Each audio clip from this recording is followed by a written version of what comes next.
ತಾಳ್ಮೆಯಿಂದ ಬುದ್ಧಿವಂತಿಕೆಯಿಂದ ಸರಿಯಾಗಿ ಯೋಚನೆ ಮಾಡಿದ್ರೆ ಮಾತ್ರ ಅವ್ರಿಗೊಂದು ಗತಿ ಕಾಣಿಸೋಕ್ ಸಾಧ್ಯ. ಅರ್ಚನಾ, ಏನ್ ಹೇಳ್ತಾ ಇದೀಯ ನೀನು?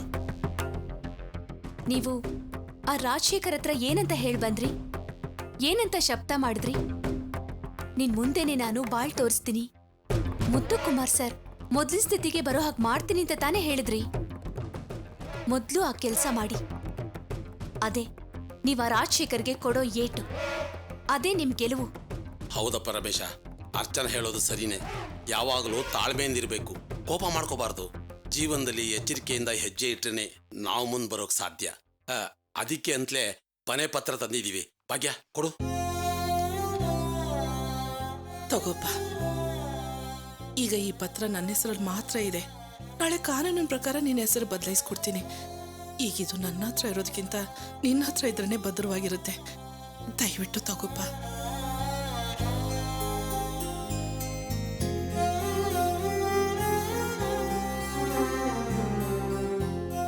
ನೀನು ನನ್ನನ್ನು ಕ್ಷಮಿಸಿದೀಯ ತಾನೆ? ಹಾಗೆ ಈ ಮನೆನೂ ನಿಂದು ಅಂತ ಒಪ್ಕೋಬೇಕು ಕಣಪ್ಪ.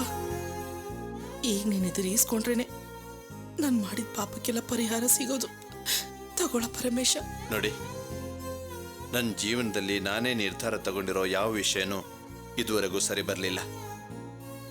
ನಾನು ಯಾವತ್ತ ಮನೆ ಬಿಟ್ಟು ಬಂದು ಬೀದಿಲಿ ನಿಂತ್ಕೊಂಡೋ ಅವತ್ತೇ ಇನ್ಮುಂದೆ ನನ್ನ ಜೀವನದಲ್ಲಿ ಏನೇ ನಡೆದ್ರೂ ಅದು ಅರ್ಚನಾ ತಗೊಂಡಿರೋ ನಿರ್ಧಾರ ಆಗಿರುತ್ತೆ ಅಂತ ನಾನು ನಿರ್ಧಾರ ಮಾಡಿಬಿಟ್ಟೆ.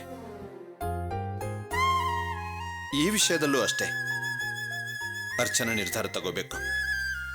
ಅವಳೇನು ಹೇಳ್ತಾಳೋ ಅದೇ ಕೊನೆ ನಿರ್ಧಾರ. ನೋಡಿ, ನಿಮ್ಮ ಆಸೆ ಏನು ಅನ್ನೋದು ನನಗೆ ಗೊತ್ತು. ಆದ್ರೆ ಈ ಪತ್ರನ ತಗೊಳ್ಳೋದಕ್ಕೆ ನನ್ನ ಮನ್ಸು ಒಪ್ತಾ ಇಲ್ಲ. ಈ ಪತ್ರ ನಮಗ್ ಬೇಡ. ನಿಮ್ಮ ಆಸ್ತಿನ ನೀವೇ ಇಟ್ಕೊಳ್ಳಿ. ಹಾಗಾದ್ರೆ ನೀವಿಬ್ರು ಇನ್ನೂ ನನ್ನನ್ನು ಮನ್ಸಾರೆ ಕ್ಷಮಿಸಿಲ್ಲ, ಹೌದು ತಾನೆ? ಇವ್ರು ಹೇಗೋ ಗೊತ್ತಿಲ್ಲ, ಆದ್ರೆ ನನ್ನಿಂದ ಮಾತ್ರ ಜೀವನ ಪೂರ್ತಿ ನಿಮ್ಮನ್ನ ಕ್ಷಮಿಸೋದಕ್ಕೆ ಆಗೋದೇ ಇಲ್ಲ. ಆದ್ರೆ ನನ್ನ ಮನಸ್ಸಲ್ಲಿ ಮೊದಲಿದ್ದ ಕೋಪ ಈಗಿಲ್ಲ, ಕಡಿಮೆ ಆಗಿದೆ. ಆದ್ರೆ ಮೊದಲಿನ ಹಾಗೆ ನಿಮ್ಮನ್ನ ಅತ್ತೆಂತ ಪ್ರೀತಿಯಿಂದ ಕರೆಯೋದಕ್ಕಾಗೋದಿಲ್ಲ. ದಯವಿಟ್ಟು ನೀವೆಲ್ಲರೂ ನನ್ನ ಕ್ಷಮಿಸ್ಬಿಡಿ.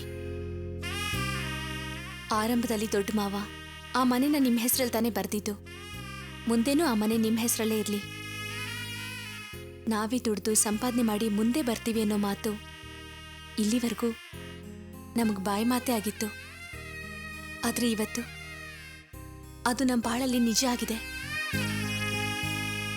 ನಮ್ಮ ಕೈಯಲ್ಲಿ ಸ್ವಲ್ಪ ದುಡ್ಡಿದೆ. ಇದೇ ದುಡ್ಡನ್ನ ಇಟ್ಕೊಂಡು ನಮ್ಮ ಜೀವನದಲ್ಲಿ ನಾವು ಮುಂದೆ ಬರ್ತೀವಿ. ನಮಗ್ ನಿಮ್ಮ ಮನೆ ಬೇಡ. ದಯವಿಟ್ಟು ಯಾರು ತಪ್ಪಾಗಿ ತಿಳ್ಕೊಬೇಡಿ. ಅಮ್ಮ ಅರ್ಚನಾ, ನೀನು ತುಂಬಾ ಒಳ್ಳೆ ಮನಸ್ಸಿನಿಂದ ಮಾತಾಡಿದೆ ಅಮ್ಮ. ನಿನ್ನ ಮನಸ್ಸು ನನಗೆ ಅರ್ಥ ಆಯ್ತಮ್ಮ. ಈ ಪತ್ರ ನಮ್ಮ ಹತ್ರನೇ ಇರಲಿ. ಭಾಗ್ಯ.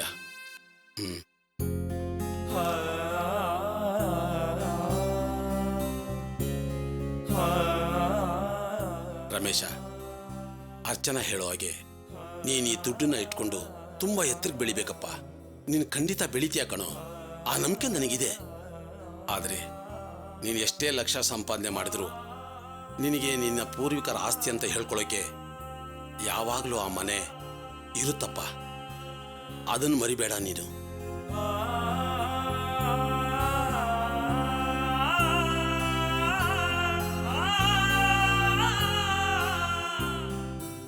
ನಾವು ಬರ್ತೀವಪ್ಪ. ಇರಿ ಅಪ್ಪ, ಊಟ ಮಾಡ್ಕೊಂಡು ಹೋಗಿರಂತೆ. ಮನಸ್ಸಿನ ತುಂಬಾ ನೆಮ್ಮದಿನೇ ತುಂಬಿಕೊಂಡಿರುವಾಗ ಹಸಿವೆ ಕಾಣ್ತಾ ಇಲ್ಲಪ್ಪ. ಭಾಗ್ಯ, ನಡಿ ಹೋಗೋಣ.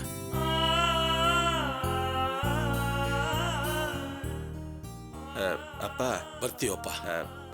ಈ ಪತ್ರ ಮನೇಲಿದ್ರೆ ಅಷ್ಟೊಂದು ಭದ್ರ ಅಲ್ಲ ಅಂತ ನನಗನ್ನಿಸ್ತಾ ಇದೆ. ಅದಕ್ಕೆ ಈ ಪತ್ರನ ಬ್ಯಾಂಕಲ್ಲಿ ಇಟ್ಬಿಡಿ. ಸರಿಪ್ಪ, ಹಾಗೆ ಮಾಡ್ತೀನಿ. ಹಾ, ಬರ್ತೀವಿ. ಶಿವ, ಅಮ್ಮನೂ ಅಪ್ಪನೂ ಮನೆಯವರು ಕರ್ಕೊಂಡೋಗಿ ಬಿಟ್ಬಿಡು. ಸರಿ, ಬನ್ನಿಪ್ಪ. ಬರ್ತೀನಮ್ಮ. ಬರ್ತೀವಮ್ಮ. ಸರಿ. ಬರ್ಲಮ್ಮ.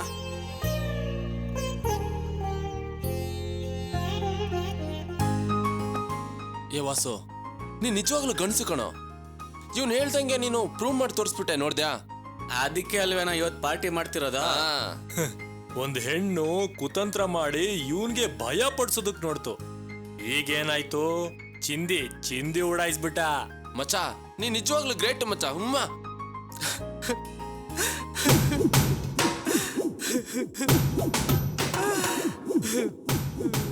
ಲೈ ವಾಸು, ಏನಾಯ್ತು ನಿನ್ಗೆ? ಅಲ್ಲ, ಸಂತೋಷದಲ್ಲಿ ಆನಂದ ಬಾಷ್ಪ ಬರುತ್ತೆ ಅಂದ್ರೆ ನೀನ್ ನೋಡಿ ಅಳ್ತಾ ಇದೀಯಲ್ಲೋ? ಇದು ಆನಂದ ಬಾಷ್ಪ ಅಲ್ಲ ಕಣ್ರೋ, ಬೈದಲ್ಲಿ ಬರ್ತಿರೋ ಕಣ್ಣೀರು. ಬೈದಲ್ಲಿ ಬರ್ತಿರೋ ಕಣ್ಣೀರ? ಲೇ, ನೀನು ಈಶ್ವರನ್ ಕತ್ತಲಿರೋ ನಾಗರಹವಿದ್ದಾಗೆ ಕಣೋ. ನಿಮ್ಮ ಮಾವ ಇರೋವರೆಗೂ ನಿನ್ಗೇನೋ ಭಯ? ನನಗೆ ಆ ಮನುಷ್ಯನ ನೆನ್ಸ್ಕೊಂಡ್ರೆ ಕಣ್ರೋ ತುಂಬಾ ಭಯ ಆಗ್ತಾ ಇರೋದು. ನಿನ್ನ ಮಾವ ಅಂದ್ರೆ ನಿನ್ಗೇನಕ್ಕೋ ಭಯ? ನೀನೇ ಅವ್ರಿಗೆ ಡಬಲ್ ಸಂತೋಷ ಕೊಟ್ಟಿದ್ಯಾ? ಹೌದು, ಅವ್ರ ಆಸೆ ಪಟ್ಟ ಹಾಗೆ ನಿನ್ ಮನೇನ ನಿನ್ನ ಹೆಸರಿಗೆ ಬರ್ಸ್ಕೊಂಡು ಅವ್ರ ಕೈಲಿ ಕೊಟ್ಟಿದ್ಯಲ್ಲೋ. ರೇವತಿನ್ ಬೇರೆ ತಾಯಿ ಮಾಡಿದ್ಯಾ, ಮತ್ತಿನ್ನೇನೋ ಭಯ ನಿನಗೆ? ಇಲ್ಲ ಕಣ್ರೋ, ರೇವತಿ ವಿಷಯದಲ್ಲಿ ಗೆದ್ದಿರೋ ನಾನು ಮನೆ ಪತ್ರ ವಿಷಯದಲ್ಲಿ ಸೋತ್ ಬಿಟ್ಟಿದ್ದೀನಿ. ಅದು ನೆನ್ಸ್ಕೊಂಡ್ರೆ ತುಂಬಾ ಭಯ ಆಗ್ತಾ ಇದೆ ಕಣ್ರೋ. ಏನೋ ಮನೆ ಪತ್ರದ ವಿಷಯದಲ್ಲಿ ಸೋತ್ ಬಿಟ್ಯಾ? ಏನೋ ಹೇಳ್ತಿದ್ಯಾ ನೀನು? ಸ್ವಲ್ಪ ನಮಗೆ ಅರ್ಥ ಆಗಂಗೆ ಹೇಳೋ. ಹೇಳ್ತೀನಿ ಕಣ್ರೋ.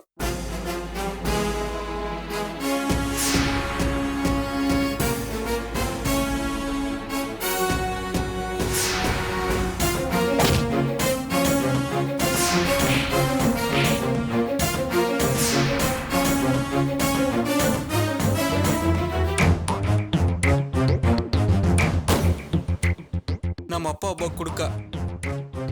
ದಿಢೀರಂತ ನನ್ನ ಪ್ಲಾನ್ ಎಲ್ಲ ಹೀಗೆ ಹಾಳು ಮಾಡ್ತಾನೆ ಅಂತ ನಾ ಅಂದ್ಕೊಂಡಿರಲಿಲ್ಲ ಕಣ್ರೋ. ಇದನ್ನೆಲ್ಲ ಹೋಗಿ ನಾನು ನಮ್ಮ ಮಾವನ ಹತ್ರ ಹೇಳಿದ್ರೆ ಏನು ಮಾಡ್ತಾರೋ ಅಂತ ನನಗೆ ತುಂಬ ಭಯ ಆಗ್ತಾ ಇದೆ ಕಣ್ರೋ. ನನಗೆ ಚಪ್ಪಲಿಲಿ ಹೊಡೆದು ಮನೆಯಿಂದ ಆಚೆ ಹಾಕ್ಬಿಡ್ತಾರೆ ಅನಿಸ್ತಾ ಇದೆ ಕಣ್ರೋ. ಬರೇ ಮನೆ ಬಿಟ್ಟಲ್ಲ ಕಣೋ, ಊರ್ ಬಿಟ್ಟು ಆಚೆ ಓಡಿಸ್ಬಿಡ್ತಾರೆ. ಅದನ್ನೇ ಯೋಚನೆ ಮಾಡ್ತಾ ಇದ್ದೀನಿ ಕಣ್ರೋ. ಕಾರು, ಬಂಗ್ಲೆ, ಡಿಪಾರ್ಟ್ಮೆಂಟಲ್ ಸ್ಟೋರ್ಸ್, ಸುಂದರವಾದ ಹೆಂಡತಿ, ಅದು ಈಗ ತಾನೇ ಗರ್ಭಿಣಿ ಆಗಿದ್ದಾಳೆ. ಇದನ್ನೆಲ್ಲ ಬಿಟ್ಟು ನಾನು ಹೇಗೆ ಹೋಗ್ಲಿ? ಇದೆಲ್ಲ ನನ್ನ ಜೊತೆ ಇರಬೇಕು ಅಂತ ನಾನೇ ನಮ್ಮ ಅಮ್ಮನ ಥರ ಸೈನ್ ಮಾಡಿ ಆ ಪತ್ರನ ನಮ್ಮ ಮಾವನ ಕೈ ಕೊಟ್ಟು ಅವ್ರನ್ನ ಸಂತೋಷ ಪಡಿಸಿದ್ದೀನಿ. ಆ ಪತ್ರದಲ್ಲಿರೋದು ನನ್ನ ಕೈ ಹೆಬ್ಬೆಟ್ಟಿನ ಗುರುತು ಕಣೋ. ಅಯ್ಯೋ ಪಾಪಿ, ನಿಮ್ಮ ಮಾವನೇ ದೊಡ್ಡ ಕ್ರಿಮಿನಲ್ಲು. ಅವ್ರ ಹತ್ರನೇ ನಿನ್ನ ಕ್ರಿಮಿನಲ್ ಬುದ್ಧಿ ತೋರಿಸಿದ್ಯಲ್ಲೋ. ಈ ವಿಷಯ ನಿಮ್ಮ ಅವನಿಗೆ ಗೊತ್ತಾದ್ರೆ ನಿನ್ ಗತಿ ಏನಾಗುತ್ತೆ ಅಂತ ನೀನ್ ಯೋಚನೆ ಮಾಡಿದ್ಯೇನೋ?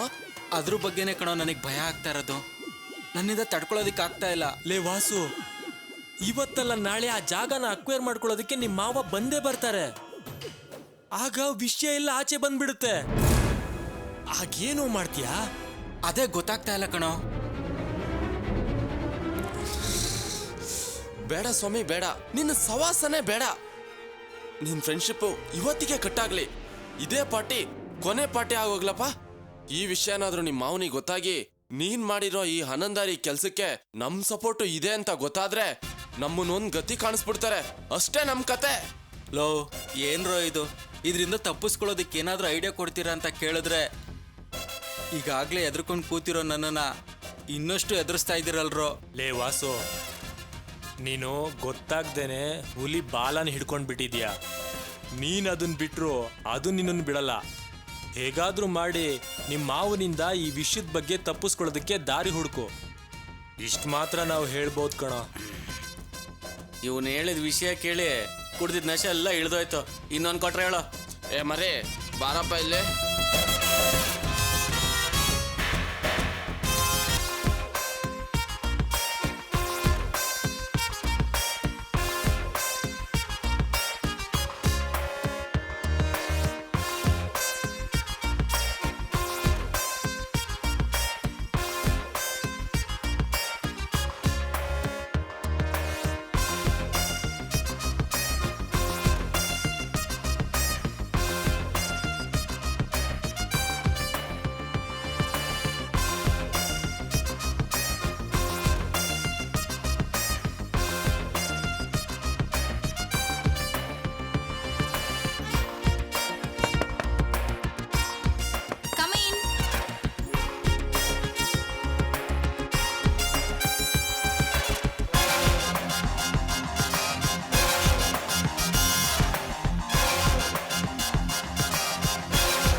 ನಾನು ಹೇಳ್ತಾ ಇರೋದು ಸರಿ.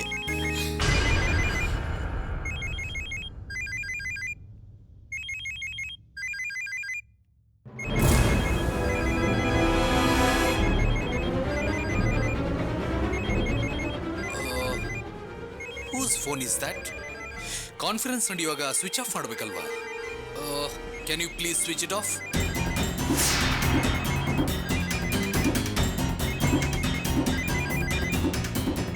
Hey, it's from you. Switch it off, mobile. Switch it off. Sir ಅದು Switch off ಮಾಡು ಅಂತ ನಿನಗೆ ಹೇಳ್ತಾ ಇರೋದು. This is conference room. Switch off ಮಾಡು.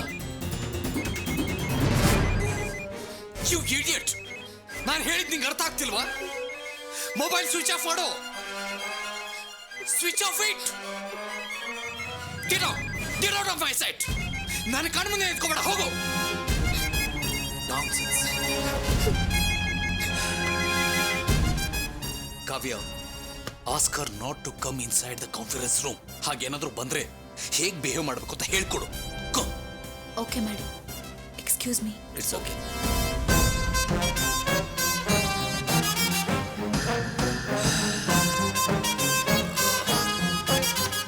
Sorry, gentlemen. It's okay.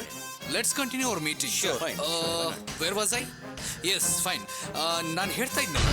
Mallika, ಅವ್ರ ಫೋನ್ ಸ್ವಿಚ್ ಆಫ್ ಮಾಡು ಅಂತ ಹೇಳಿದ್ರು ತಾನೆ, ಯಾಕೆ ಸ್ವಿಚ್ ಆಫ್ ಮಾಡಲಿಲ್ಲ? ಅವ್ರು ಅಷ್ಟೆಲ್ಲ ಮಾತಾಡಿದ್ರು ಯಾಕೇನು ಮಾತಾಡದೆ ಸುಮ್ಮನೆ ನಿಂತಿದ್ದೆ?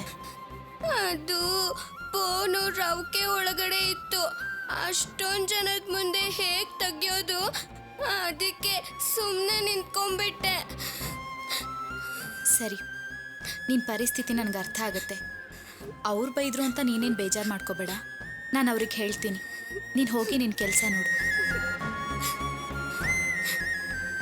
Wonderful. Thank you.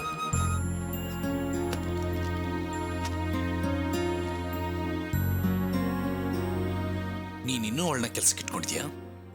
ಇಲ್ಲಿಟ್ರೇಟ್. ಸಾರಿ ಮಾಡಿ, ಇದರಲ್ಲಿ ಆ ಹುಡುಗಿದೇನು ತಪ್ಪಿಲ್ಲ. ಪಾಪ ಮೊಬೈಲ್ನ ಬ್ಲೌಸ್ ಒಳಗೆ ಇಟ್ಕೊಂಡಿದ್ಲು. ತೆಗಿಯೋದಕ್ಕೂ ಆಗದೆ ಹೇಳ್ಕೊಳ್ಳೋದಕ್ಕೂ ಆಗದೆ ತುಂಬ ಒದ್ದಾಡ್ಬಿಟ್ಟಿದ್ದಾಳೆ. ಓ.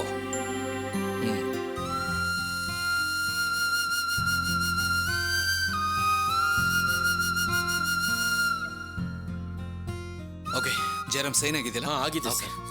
Thank you mister Welcome, Mehta. sir. Ferod, thank you so much. Thank you. Okay. Balaram, thank you. Sure, sir. Project ಸ್ವಲ್ಪ ರೆಡಿ ಮಾಡಿಬಿಡಿ. ಹಾಂ, ಓಕೆ. ಬರ್ತೀವಿ madam. Srinivas, okay fine, good. Welcome, sir. I will call you later. Okay. Okay.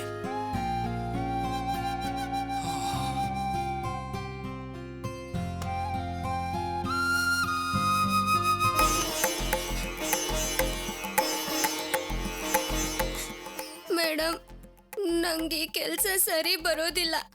ನಾನು ಹೊರಡ್ತೀನಿ madam. Mallika, ಇವ್ರ ಹತ್ರ ನಾನು ನಿನ್ನ ಪರಿಸ್ಥಿತಿ ಬಗ್ಗೆ ಹೇಳಿದ್ದೀನಿ. ನೀನು ಹೋಗಿ ನಿನ್ನ ಕೆಲಸ ನೋಡ್ಕೊ ಹೋಗು. ಇಲ್ಲ ಮೇಡಮ್, ನಂಗೆ ಈ ಆಫೀಸ್ ಕೆಲಸ ಎಲ್ಲ ಸರಿ ಹೋಗಲ್ಲ.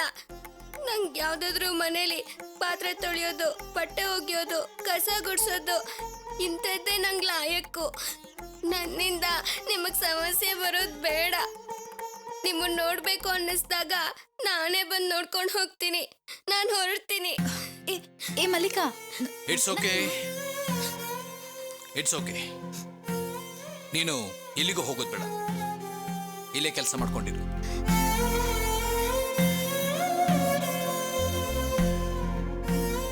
ಸರ್, ನಿಜ ಹೇಳ್ತಿದ್ದೀರಾ? ಎಸ್, ನೀನು ತುಂಬಾ ಕೇರ್ಫುಲ್ ಆಗಿರ್ಬೇಕು. ಕಾನ್ಫರೆನ್ಸ್ ರೂಮ್ ಒಳಗಡೆ ಬರುವಾಗ ಮೊಬೈಲ್ನ ಸ್ವಿಚ್ ಆಫ್ ಮಾಡಬೇಕು ಅಥವಾ ಸೈಲೆಂಟ್ ಮೋಡಲ್ಲಿ ಇಟ್ಕೋಬೇಕು. ಆ್ಯಂಡ್ ಫೋನನ್ನು ಜೋಪಾನವಾಗಿ ಇಟ್ಕೊಳ್ಬೇಕು ಅಂದರೆ ಒಂದು ಸೆಕೆಂಡ್ ಇರು. ಹಾಂ, ನೋಡು, ಇದು ಸೆಲ್ ಫೋನ್ ಟ್ಯಾಗ್. ಇದರಲ್ಲಿ ಮೊಬೈಲ್ನ ಹಾಕಿ ಕತ್ತಿಗೆ ನೇತು ಹಾಕು. ತಗೋ. ತುಂಬಾ ಥ್ಯಾಂಕ್ಸ್ ಸರ್. ನೀವು ನನ್ನ ಹತ್ರ ಮಾತಾಡಿದ್ದು ತುಂಬಾ ಖುಷಿ ಆಯ್ತು. ಮೇಡಮ್, ಇನ್ಮೇಲೆ ನಾನು ಎಲ್ಲೂ ಹೋಗಲ್ಲ, ಇಲ್ಲೇ ಕೆಲಸ ಮಾಡ್ಕೊಂಡಿರ್ತೀನಿ. ಕಾವ್ಯ, ನನಗೊಂದು ಅಪಾಯಿಂಟ್ಮೆಂಟ್ ಇದೆ, ನಾನು ಹೊರಡ್ತೀನಿ. ಸರಿನಾ? ಓಕೆ, ಬಾಯ್.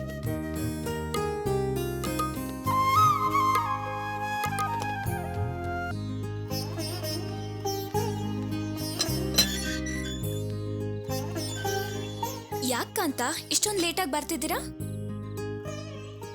ಕಾರ್ ಟ್ಯಾಕ್ಸಿ ಡ್ರೈವರ್ ಹಣೆ ಬರನೇ ಇಷ್ಟು. ಟೈಮ್ನೆಲ್ಲ ನೋಡೋಕ್ಕಾಗಲ್ಲ. ಏರ್ಪೋರ್ಟ್ಗೆ ಪಿಕಪ್ಗೆ ಹೋಗಿದ್ದೆ, ಫ್ಲೈಟ್ ಬರೋದು ಲೇಟ್ ಆಯಿತು, ಅದಕ್ಕೆ ನಾನು ಬರೋದು ಲೇಟ್ ಆಯಿತು. ನೀವು ಬ್ಯಾಚುಲರ್ ಆಗಿದ್ರು ಹಗ್ಲು ರಾತ್ರಿ ಅಂತ ನೋಡ್ದೆ ತುಂಬಾ ಶ್ರಮ ಪಡ್ತಾ ಇದ್ದೀರಾ. ನಾನು ಒಬ್ಬನೇ ಇಲ್ಲ, ನನ್ನನ್ನು ನಂಬ್ಕೊಂಡು ನಮ್ಮೂರಿನಲ್ಲಿ ನನ್ನ ತಾಯಿ, ನನ್ನ ತಂಗಿ ಇದ್ದಾರೆ. ಇಲ್ಲಿ ರೂಮಲ್ಲಿ ಫ್ರೆಂಡ್ಸ್ ಇದ್ದಾರೆ. ಶ್ರಮ ಪಡಲೇಬೇಕು. ನೀವು ನಿಮ್ಮ ತಾಯಿ ತಂಗಿಗೋಸ್ಕರ ಮಾತ್ರ ಶ್ರಮ ಪಡ್ದೆ ಫ್ರೆಂಡ್ಸ್ಗೋಸ್ಕರನೂ ಶ್ರಮ ಪಡ್ತಾ ಇದ್ದೀರಲ್ಲ, ನಿಮ್ಮ ಬಗ್ಗೆ ನನಗೆ ತುಂಬ ಹೆಮ್ಮೆ ಅನಿಸ್ತಿದೆ.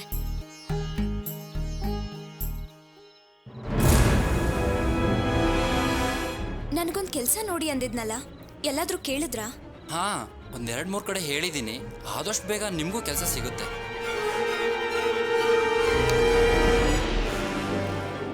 ಯಾರದು ಇಷ್ಟೊತ್ನಲ್ಲಿ? ನಾನಮ್ಮ ಕಾಂತ. ಜೊತೆಗೆ ಯಾರು? ಪ್ರಿಯಾನಾ?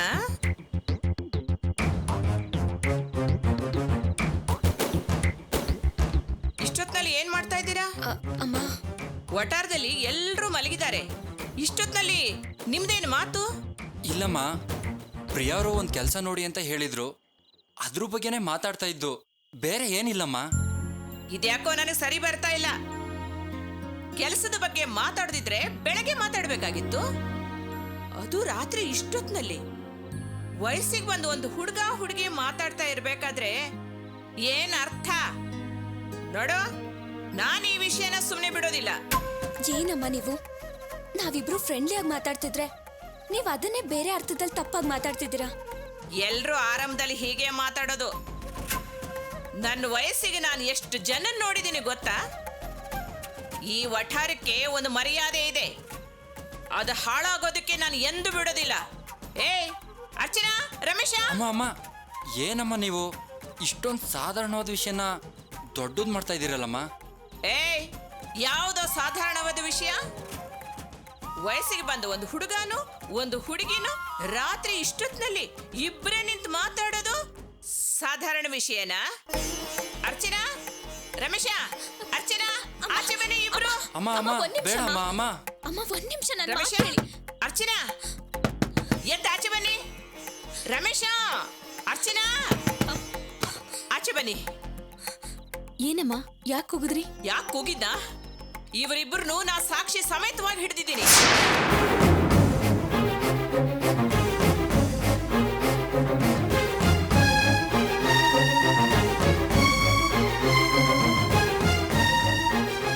ಅಯ್ಯೋ ಬಾವ, ತಪ್ಪು ತಿಳ್ಕೊಬೇಡಿ. ನಾನು ಆಗ್ತಾನೆ ಬಾತ್ರೂಮ್ಗೆ ಹೋಗಿ ಬಂದು ಕಾಲ್ ತೊಳ್ಕೊತಿದ್ದೆ. ಅಷ್ಟ್ರಲ್ಲಿ ಕಾಂತ ಅವ್ರು ಬಂದ್ರು. ಕೆಲ್ಸದ ವಿಷಯವಾಗಿ ಅವ್ರ ಹತ್ರ ಮಾತಾಡ್ತಿದ್ದೆ. ಅಷ್ಟ್ರಲ್ಲಿ ಇವ್ರು ಬಂದು ತಪ್ಪು ತಿಳ್ಕೊಂಡು ಮಾತಾಡ್ತಿದ್ದಾರೆ.